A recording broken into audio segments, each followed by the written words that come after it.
우리가 몰랐던 신천지와 구원파의 공통점 30가지 정도 추려봤는데요. 매우 다른 것 같으면서도 매우 닮아있는, 알고 보면 소름 돋는 공통점. 지금 시작합니다. 첫 번째, 교회에 십자가가 없다. 신천지와 구원파의 교회 건물엔 공통적으로 십자가가 없습니다. 왜일까요? 십자가는 예수님의 희생과 정통 복음을 상징하지만 이들은 그 상징조차 제거해버립니다. 구원파 같은 경우에는 교회에 십자가를 내세우지 않으면서 아무 형상이든지 만들지 말라는 출애굽기 20장 말씀을 근거로 내세웁니다. 그러면서 우리는 역시 성경 말씀 그대로 믿고 따른다고 자부하죠. 하지만 이 말씀의 주요 논점은 형상 자체가 아닌 그것을 우상으로 섬기는 행위를 금한 것입니다. 십자가는 숭배 대상이 아니라 예수님의 십자가 희생을 기억하는 신앙의 상징입니다. 형상 금지와 십자가 거부는 전혀 다른 이야기입니다. 교인들은 십자가를 보고 상징으로 알지 십자가를 대상으로 하여 섬기고 숭배하는 우상 숭배와 같은 행동을 하지 않습니다. 두 번째, 정통 교회들을 악마화한다. 구원파와 신천지는 공통적으로 정통 교회를 악마화합니다. 기성교회는 타락했다, 바벨론이다, 귀신 들렸다며 자신들만이 참 진리라고 주장하죠. 하지만 누군가를 깎아내리면서 자신을 높이는 방식은 복음의 정신과 정반대입니다. 정통 교회를 무너뜨리는 것이 진리가 될 수는 없습니다. 세 번째, 100% 확실한 믿음. 구원파와 신천지는 100% 확실한 믿음을 강조합니다. 자신이 구원받았다는 절대 확신이 없으면 진짜 믿는 게 아니다라고 가르치죠. 그래서 의심하거나 흔들리는 순간 너는 아직 구원 못 받은 거야 라는 정죄가 따릅니다. 하지만 성경은 믿음이 자라간다고 말합니다. 의심 속에서도 예수님을 붙드는 것이 진짜 믿음일 수 있습니다. 믿음의 강도보다 중요한 건 믿음의 대상이신 예수님입니다. 네 번째, 예수님의 십자가 공로를 인정한다. 구원파와 신천지는 공통적으로 예수님의 십자가 공로를 인정합니다. 겉으로 보기엔 정통과 똑같아 보이죠? 하지만 문제는 그 다음입니다. 예수님의 십자가로는 부족하다. 우리가 더 알아야 하고 더 깨달아야 하고 실천해야 한다고 말합니다. 즉, 십자가 위에 자신들의 교리와 체험을 얻는 것이죠. 예수님의 십자가는 완전하고 충분합니다. 그 위에 덧붙이는 순간 복음은 복음이 아닙니다. 구원파는 예수님을 믿는 것만으로는 충분하지 않습니다. 구원파의 교리는 예수님을 믿는 것 이외에 영원한 속죄를 믿어야 확실한 구원이라고 가르칩니다. 그렇지만 성경에선 이 말씀이 없죠. 자, 신천지도 예수님을 믿고 있고 십자가의 공로 또한 부정하지 않습니다. 그러나 실제 지금 계시는 예수님이 있는 곳, 즉 신천지에 소속되어 있어야만 한다는 것을 강조합니다. 신천지만이 성경대로 가르치고 성경대로 예수님을 믿고 있는 것이라고 강조하는 것이죠. 다섯 번째, 교리 교육에 적극적이다. 구원파와 신천지는 교리 교육에 매우 적극적입니다. 이 부분은 정통 교회가 오히려 닮아야 하는 부분이기도 하죠. 충분한 교리 교육 없이 그저 막연하게 교회 잘 나오면 된다, 열심히 봉사하다 보면 될 것이다 라는 것은 지도를 주면서 올바른 길을 제시해 준다는 그런 인상보다는 지도를 그냥 주면서 알아서 찾아가라는 인상을 보여주기 쉽습니다. 그렇게 교리 교육 없이 개인이 스스로 길을 찾다가 이단으로 빠지는 사례가 굉장히 많이 있으니 말이죠. 그럼에도 불구하고 정통 교회는 신앙생활 속에서 자연스럽게 배우게 되는 그런 순기능도 있습니다. 그러나 신천지와 구원파는 처음부터 체계적으로 교리를 주입합니다. 주로 성경 공부, 성경 세미나, 센터 교육, 복음방, 이런 이름으로 우리에게 접근하죠. 하지만 그 내용들을 깊게 해부해 보면 성경에 없는 말씀을 끼워 넣는다거나 아니면 성경을 왜곡해서 가르친다거나 그들만의 논리를 만들어서 교리 교육을 시킨다거나 그런 문제점들이 있는 것이죠. 여섯 번째, 정통 교회와 신학을 배척한다. 이건 구원파와 신천지뿐만 아니라 모든 이단들이 100이면 100 가지고 있는 공통점입니다. 정통 교리와 이 신학을 이야기하면서 이것은 사람이 만든 교리다. 신학교는 필요 없다. 오직 성경으로만을 외치며 기존의 모든 신학과 교리를 부정하죠. 하지만 실상은 성경을 자기 방식대로 해석하려는 핑계에 불과합니다. 정통 신학은 2000년 교회 역사 속에서 검증된 진리의 요약입니다. 신학을 부정하는 순간 결국 지도자 개인의 해석이 절대 진리가 되어버립니다. 신학을 하는 사람들을 향해서 바리새인과 서기관이다, 그들도 성경을 줄줄 외우고 가르치지만 예수님께서는 그들을 가리켜 독사의 자식들이라는 말을 하셨다 라는 발언으로 그럴듯한 주장을 하지만 그 이단에 속해 계신 분들은 이것이 나에게 적용되는 말씀은 아닌가 한 번쯤 생각을 가져보시기 바랍니다. 복음은 깨달음이나 체험 위주가 아닙니다. 그들은 신학자를 향하여 하나님의 말씀을 마음으로 받지 않고 지식으로만 알려고 하는 데에서 한계가 있다고 비판하지만 성경에서는 에베소서를 보면 예수님을 믿는 것과 아는 일에 하나가 되어 온전한 사람을 이루라고 말씀하신 바가 있습니다. 바르게 믿으려면 바르게 아는 것 또한 중요한 것이죠. 7번째, 성경을 문맥에서 벗어나 자의적 해석을 한다. 구원파와 신천지는 성경을 문맥에서 벗어나 자의적으로 해석합니다. 문장의 앞, 뒤 맥락은 무시하고 자기 교리에 맞는 구절만 뽑아 연결하죠.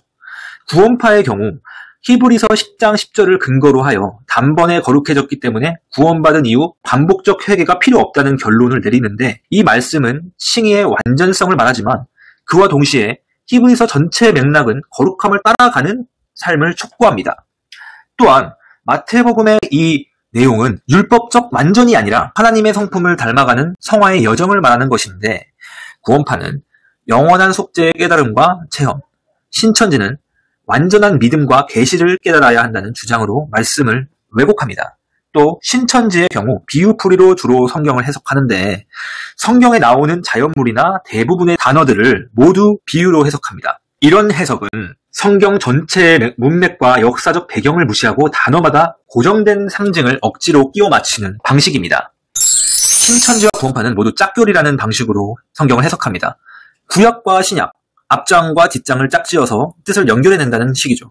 하지만 이 방식은 성경 전체 맥락보다 단어의 반복이나 유사성만을 근거로 해석하기 때문에 결국은 자의적인 교리 만들기에 불과합니다. 성경은 퍼즐이 아닙니다. 이사야 34장은 에돔을 향한 하나님의 심판을 예언하는 본문입니다. 여기서 말하는 짝은 주로 동물들을 가리키며 직전 구절부터 이어지는 내용에선 황폐해진 땅에 모이는 각종 들짐승들이 서로 짝을 이룬다는 뜻으로 사용됩니다.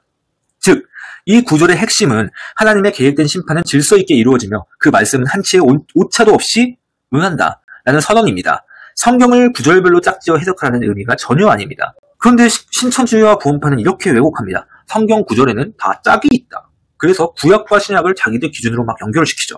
단어가 같거나 비슷하면 맥락과 무관하게 연결하고 그것을 통해 자기들만 안다는 비밀 교리를 만들어냅니다. 결론적으로 이사야 34장 16절은 하나님의 말씀의 정확성과 충족성을 강조하는 구절이지 모든 성경 구절에는 숨겨진 짝이 있으니 자의적으로 연결하라는 근거가 아닙니다. 9번째, 요한계시록의 13. 요한계시록은 요한이 반모섬에 유비되었을 때 하나님께서 환상을 보여주신 내용들이 줄을 이룹니다. 이 부분은 신천지와 구원파는 둘 다 각자만의 실상이 있습니다. 그리고 그 실상이 자신들의 해석이 절대적이라는 것에서는 공통점을 갖는데요. 그와 동시에 차이점이 있기도 합니다. 구원파는 마태복음에 나오는 무화과 나무의 비유를 들어 이스라엘의 독립으로 해석하고 이스라엘의 1948년 독립 이후에 지금까지 현재의 상황을 들어 종말이 가까웠다고 주장을 하고 있고, 신천지는 계시록에 등장하는 사건과 인물을 현대 실제 사건에 맞춰 해석하면서 이만희를 계시록의 주인공처럼 포장합니다. 결국 둘 다 공통적으로 요한계시록의 참 의미는 자기들만 안다고 주장하고 있습니다. 하지만 계시록은 특정인이나 특정 민족의 이야기가 아니라 모든 교회와 모든 성도를 향한 종말의 메시지입니다. 요한계시록의 실상을 독점하려는 순간 진리는 왜곡되고 맙니다. 10번째 공통점, 이원론. 구원파와 신천지는 모두 이원론적인 방식을 가지고 있습니다. 즉, 세상을 딱 둘로 나눕니다. 구원받은 자, 아니면 멸망하는 자. 빛, 그리고 어둠, 그리고 우리, 그리고 바깥 사람처럼요. 이런 구도는 신도들에게 선민의식과 배타성을 심어주고 정통교회를 비판하거나 탈퇴자를 정죄하는 근거가 되기도 합니다. 하지만 성경은 세상을 이분법으로만 나누지 않습니다. 예수님은 진리를 말하시되 긍휼과 인내로 사람을 품으셨습니다. 진리는 경계 짓는 것이 아니라 초대하고 변화시키는 힘입니다. 11번째, 이단 상담이 쉬우면서도 어려운 점이 공통점입니다. 구원파와 신천지 신도들의 이단 상담은 쉬우면서도 어렵습니다. 왜 쉬울까요? 이들은 교리 중심으로 훈련되어 있어서 핵심 오류만 짚어주면 금방 무너지는 경우가 있습니다. 근데 반대로 왜 어려울까요? 교리에 대한 신념이 너무 강하고 감정적으로 깊이 묶여있기 때문입니다. 즉, 논리로는 설득이 돼도 심리적, 사회적 탈출이 어려운 구조라는 겁니다. 구원파의 상담이 쉬운 부분은 어느 정도 성경관이 정통과 유사하기 때문에 조금의 교정만으로도 회심이 쉬운 경우가 있습니다. 그러나 그 비슷하다는 이유 때문에 회심이 어려울 수도 있는 경우가 있습니다. 신천지 또한 상당히 쉬운 부분은 비유풀이라는 안경을 벗기는 작업과 실상의 거짓됨을 짚어주면 금방 회심하는 경우가 있습니다. 그러나 신천지인들은 상담 자체가 어렵도록 그 안에서 끊임없이 상담소에 대한 부정적인 교육으로 세뇌하기에 상담소 방문 자체를 거부하기 때문에 회심이 어렵습니다. 그래서 이단 상담은 지식을 갖춤과 동시에 인내와 공감, 관계 회복이 더 중요합니다. 진리를 말할 뿐 아니라 그들이 돌아올 수 있는 따뜻한 길을 함께 보여줘야 합니다. 12번째, 훌륭한 사람들이 많다. 많은 분들이 오해하는 것이 있는데 이단에 빠지는 사람에 대해 멍청하고 모자라서 빠지게 되는 것이 아닌가라는 주장을 많이들 하시는데요. 신천지와 구원파 양쪽을 모두 경험해 본 저로서는 사회적으로도 큰 성공을 이루신 분들도 계셨고 그 안에서요. 또한 대부분의 사람들이 일반 평범한 사람들과 다를 게 없는 선량한 시민들이라는 것입니다. 심지어 의사, 변호사 이런 사자 직업뿐만 아니라 연예인들 또한 소속되어 있었고 성경에 대한 세계관을 제외하고는 보편적으로 우리들이 살고 있는 사회인과 별다를 바 없었습니다. 제가 생각하기로는 똑똑한 사람은 똑똑해서 이단에 빠지고 멍청한 사람은 멍청해서 이단에 빠진다라는 생각이 듭니다. 인간의 지식과 지혜의 높낮이가 이단에 빠지는 데에는 큰 의미가 없다고 느꼈습니다. 오로지 영적인 문제로만 봐야 할 것으로 보이네요. 13번째, 사회적 물의를 일으킨 후 그들의 반응. 구원파든 신천지든 사회적 물의를 일으킨 후의 반응은 매우 유사합니다. 구원파는 세월호 사건, 또별 주식 사기 사건, 여고생 사망 사건, 건축 헌금 사건 등이 있고 신천지는 코로나 사건에 의해 사회적 물의를 일으킨 바 있죠. 그들은 회개나 사과보다는 언론 탓, 세상 탓, 기성교회 탓을 합니다. 우리를 핍박한다, 진리를 전하니 미움을 받는다며 스스로를 의인화하죠. 이건 복음적인 회개가 아니라 집단의 정당화를 위한 자기 방어입니다. 진짜 진리는 자기를 변호하지 않아도 빛나고 실수 앞에 겸손히 책임지는 것이 복음의 열매입니다. 책임 회피로는 거룩함을 입을 수 없습니다. 14번째, 이단 경계를 당했을 때의 공통점. 신천지와 구원파는 비판을 받으면 이렇게 말합니다. 예수님도 진리를 전하다가 이단 취급을 받지 않았냐라고요. 겉보기에는 그럴듯한 발언이지만 이건 굉장히 위험한 논리입니다. 왜냐하면 이단 취급을 받았다는 사실 자체가 진리의 증거는 아니기 때문입니다. 예수님은 성경의 예언을 성취하셨고 죄 없으신 하나님의 아들이셨습니다. 하지만 이단들은 자기 교리를 정당화하기 위해 억지로 예수님과 자기들을 동일시합니다. 핍박을 받는다고 해서 모두 진리가 아닙니다. 핍박의 이유가 진리 때문인지 오류 때문인지 먼저 점검해 봐야 합니다. 15번째, 핍박과 고난. 이들이 세상으로부터 핍박을 받을 때 공통적으로 제시하는 구절들이 있습니다. 다른 구절들도 있지만 대표적으로 3개를 가져왔는데요. 세상이 너희를 미워하면 너희보다 먼저 예수님인 나를 미워한 줄을 알라. 이러한 말씀을 가지고 세상이 우리를 미워하고 언론이 공격하는 것은 우리가 세상에 속하지 않았고 하나님께 속했기 때문이라고 하는데요. 이 말씀은 예수님의 복음과 말씀에 충실한 삶 때문에 세상의 가치와 충돌할 때 적용되는 구절인 것이지 잘못된 교리로 인한 갈등은 여기에 해당되지 않겠죠. 또 디모데후서에 무릇 그리스도 예수 안에서 경건하게 살고자 하는 자는 박해를 받으리라. 이러한 말씀처럼 우리는 박해를 받는다고 하는데 성경에서는 경건의 모양은 있으나 경건의 능력을 부여하는 자들에게서 돌아서라고 경고합니다. 경건의 모양은 어떤 이단이든 다 갖추고 있죠. 마지막으로 현재의 고난은 장차 우리에게 나타날 영광과 좋게 비교할 수 없도다 라는 말씀을 가지고 현재의 고난을 사회적 비판과 언론 보도, 장차 나타날 영광을 자신들의 단체가 이룰 구원과 계시의 성취라고 하는데 이것이 자기 자신들이다라고 스스로를 미화하고 있죠. 문제가 크죠. 16번째, 바깥 정보를 차단한다. 구원파와 신천지의 또 다른 공통점, 바로 바깥 정보의 차단입니다. 뉴스, 유튜브, 이단 상담소, 심지어 탈퇴한 가족의 말조차 미혹이라며 철저히 차단하죠. 왜일까요? 외부의 정보가 들어오는 순간 그들의 교리체계가 무너지기 때문입니다. 이들은 오직 내부 강의, 내부 자료만을 신뢰하게 만듭니다. 심지어 구글 검색조차 인터넷 산업가라며 금지하기도 합니다. 하지만 진짜 진리는 외부 정보를 두려워하지 않습니다. 감추는 진리는 진리가 아닙니다. 빛은 숨기지 않아도 빛납니다. 17번째, 떠난 사람들에 대한 인식. 구원파와 신천지의 또 다른 공통점은 단체를 떠난 사람들에 대한 인식이 극도로 부정적이라는 점입니다. 지옥 간다, 배도자다, 하나님이 버리셨다는 식의 정죄가 따라붙습니다. 심지어 가족 간의 관계도 끊으라고 강요하기도 하죠. 왜냐하면 떠난 사람이 자유롭게 말하면 내부 신도들의 신념이 흔들릴 수 있기 때문입니다. 하지만 예수님은 한 영혼이 돌아오기를 기다리시는 분이지 떠난 자를 저주하고 끊으라 명하신 적이 없습니다. 정죄와 저주는 복음이 아니라 통제입니다. 18번째, 교주 또는 목사의 말을 맹신한다. 구원파와 신천지 모두 공통적으로 교주나 지도자의 말을 절대적으로 신뢰합니다. 신천지는 이만희 총회장, 구원파는 고 유병원 회장이나 특정 목사들의 해석을 성경보다 우선하거나 성경을 올바르게 풀 수 있는 유일한 사람으로 여깁니다. 결국 성경을 보는 게 아니라 그 사람이 말하는 성경만 보게 됩니다. 이건 믿음이 아니라 맹신입니다. 사도 바울조차 내가 전한 복음이라도 성경과 다르면 저주를 받을 것이라 라고 했습니다. 오직 예수님만이 진리고 말씀 그 자체입니다. 누구든 말씀 위에 군림할 수 없습니다. 19번째, 이단 상담소를 다녀온 사람에 대한 태도. 신천지든 구원파든 이런 이단 상담소를 다녀온 신도들에 대한 반응은 거의 똑같습니다. 정신이 혼미해졌다, 미혹됐다, 배도했다, 정죄하고 배척하는데요. 심지어 그 사람을 공동체에서 고립시키거나 연락을 끊기도 합니다.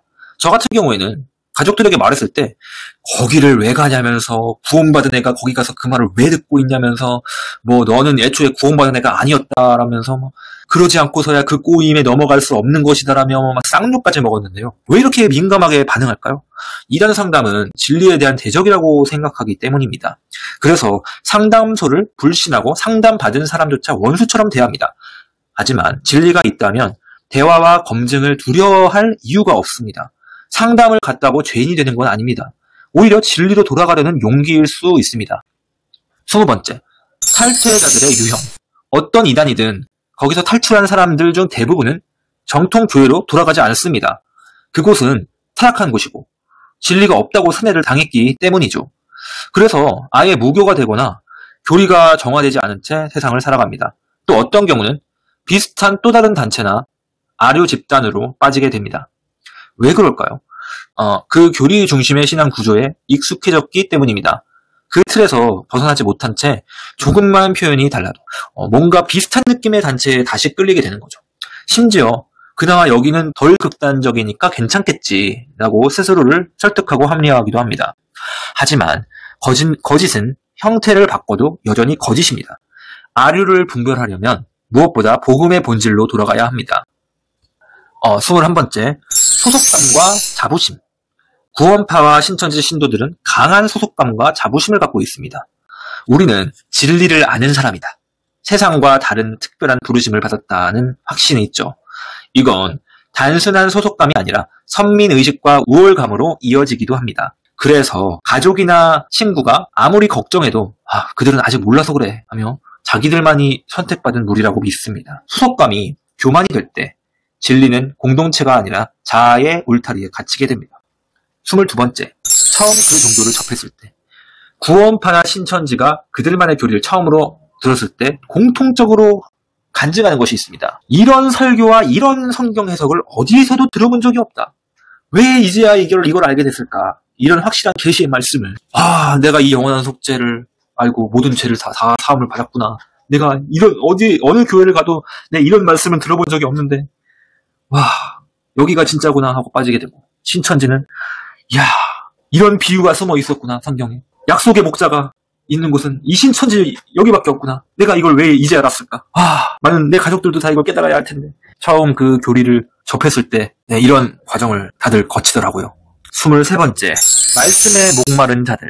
왜 불량식품을 찾게 될까요? 그것은 정통 교회가 집밥을 잘 못해준 것도 큽니다. 이것은 교회의 영원한 숙제라고도 여겨집니다. 그렇다고 하여 정통교회에서 집밥을 못해줬다고 이단에 빠질 수 있다는 것 또한 이단이 옳아서 빠진다는 말은 아닌 것이죠. 교회는 이단으로부터 성도를 지키기 위한 노력을 계속 해나가야 할 것입니다. 말씀에 목말라 하는 이들을 내버려두지 말고 어떠한 성도들의 궁금증도 바르게 알려줄 수 있는 그러한 목회를 해야 한다는 바람입니다. 말씀과 교리교육의 부재는 신도들을 메마른 사막에 유기시키는 것과 같을 것입니다. 그들은 물을 찾다가 겨우 찾은 오아시스에서 정화되지 않은 물을 벌컥벌컥 마시다가 탈이 나게 되는 것이죠. 이단에 빠지면서 말이에요. 24번째, 교만함.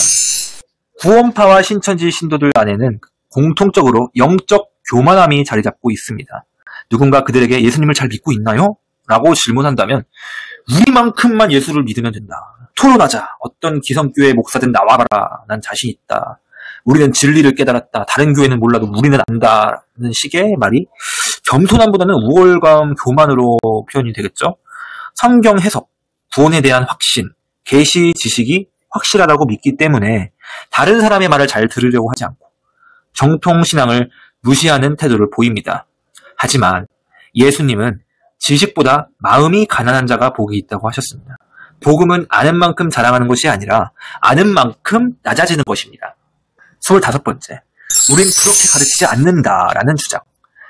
구원파와 신천지 신도들에게 그들의 문제점을 지적하면 가장 자주 듣는 말이 있습니다. 바로 우리는 그렇게 가르치지 않는다. 억울하다는 말인데요. 하지만 그 말은 대체로 공식적으로는 말하지 않아도 실제로는 그렇게 믿고 있다는 뜻일 때가 많습니다. 예를 들어 회개는 불필요하다거나 반복적으로 회개하면 구원을 못 받았다는 말, 설명 방식만 다를 뿐 결론은 같게 흘러갑니다. 신천지도 이만희를 신격화하지 않았다. 그는 새 요한이고 기성교회 목사들과 동급으로 생각하고 있다. 너희들도 목사님들을 목사님이라고 이렇게 높이지 않느냐. 우리도 이만희 총회장을 그런 급으로 보고 있다. 라고는 하지만 교리상 육체를 들어 쓴다는 말씀을 인용하여 예수님의 영이 이만희 총회장의 육체에 재림했다라고 가르치고 있습니다. 문제는 말의 표현이 아니라 그 말이 만들어내는 믿음의 구조입니다. 자기 교리를 부인함으로 방어하려는 말이 우린 그렇게 안 가르쳐요 라고 하면 우리는 그 말을 믿기 전에 실제로 어떻게 가르치는지를 봐야 합니다. 26번째, 교리의 붕괴.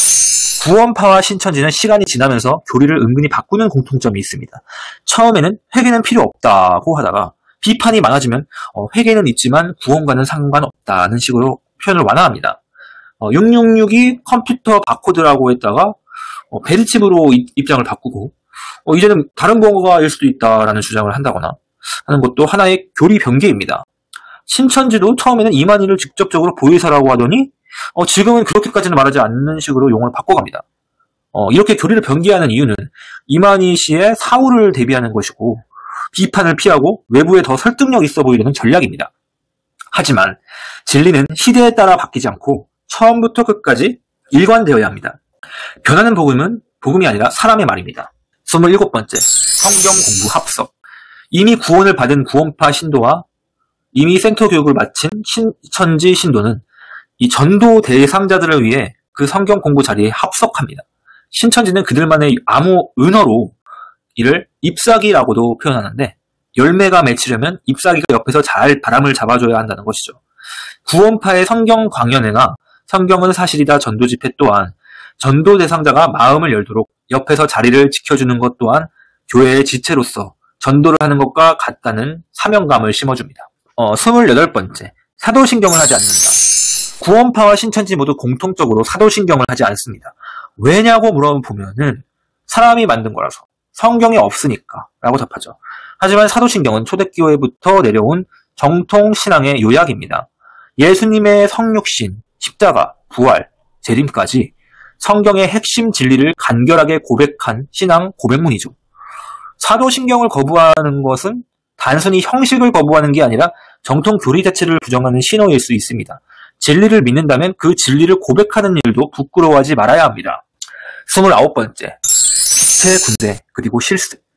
구원파의 기독교 복음 침례회는 방학 기간 동안 대학생들을 대상으로 실습과 교제라는 명목하에 구원파 소속의 사업체와 농지에서 무료 봉사를 시키며 착취합니다. 그러나 그 안의 신도들은 전혀 착취를 받는다는 생각조차 못하며 오히려 이러한 기회와 교제의 추억을 쌓을 수 있음에 감사한 마음으로 봉사하게 됩니다. 저도 그 안에서 약 5번 정도의 실습을 했으며 실습 기간은 짧게는 2주, 길게는 6주가량 되었습니다. 그 안에는 팀장과 부팀장이 있는데 팀원들의 정신력이 혼탁해지는 경우 얼차려를 통해 군기를 잡기도 합니다. 그리고 봉사 일을 하다가 사망을 한 사례도 있습니다만 사회에 공식화되진 않았습니다. 그리고 신천지는 빛의 군대라는 훈련이 있습니다. 신천지 내부에서 진행하는 무박 3일의 훈련입니다. 강도 높은 산행과 단체 훈련을 합니다. 이만희 교주에 대한 절대 복종과 서약을 요구하며 정신력 강화라는 명목으로 진행됩니다. 훈련 도중 저체온증과 탈진, 그리고 심지어는 사망자까지 발생한 사례 또한 있습니다. 자, 마지막으로 30번째. 특정 성경 번역본만을 고집. 구원파와 신천지는 특정 성경 번역본만을 고집합니다. 구원파는 주로 킹제임스 개역 한글, 신천지는 개역 한글 성경을 옹호하며 그 외의 현대 번역본은 왜곡된 성경이라며 거부하죠. 하지만 성경 번역은 언어, 문맥, 원어 연구를 바탕으로 지속적으로 발전해온 과정입니다. 어떤 번역이든 장단점이 있고 오히려 한 가지 번역만을 고집하는 것이 위험한 왜곡이 될 수 있습니다. 그렇게 따지면 히브리어로 된 구약성경과 헬라어로 된 신약성경만을 보아야 완벽하게 무오한 성경을 읽는 것입니다. 성경을 이용해 자기 교리에 유리한 구절만 강조한다면 그건 성경 중심이 아니라 교리 중심일 뿐입니다. 중요한 건 번역본이 아니라 그 말씀을 어떻게 이해하고 복음으로 살아가느냐입니다. 이상 여기까지 신천지와 구원파의 다르면서도 비슷한 공통점에 대해 다뤄봤습니다. 제가 이번 영상에서 가장 자주 언급했던 의견은 두 집단은 성경 전체의 맥락과 역사, 정통의 해석을 부정한다는 것입니다. 그들은 항상 이렇게 말합니다. 우리는 성경대로 한다. 말씀만 믿는다. 성경 중심이다. 겉보기엔 믿음이 좋아 보이지만 실상은 다릅니다. 자기들이 해석한 방식만이 성경대로라고 주장하는 거죠. 그래서 다른 해석이나 전통 신학은 모두 사람의 말로 무시합니다. 결국 성경대로가 아니라 내가 이해한 대로가 되는 겁니다. 그건 성경이 아니라 자기 확신을 따르는 것일 수 있습니다. 이상 공통점 30가지를 모두 다뤄봤습니다. 다음 영상에서 뵙겠습니다. 감사합니다.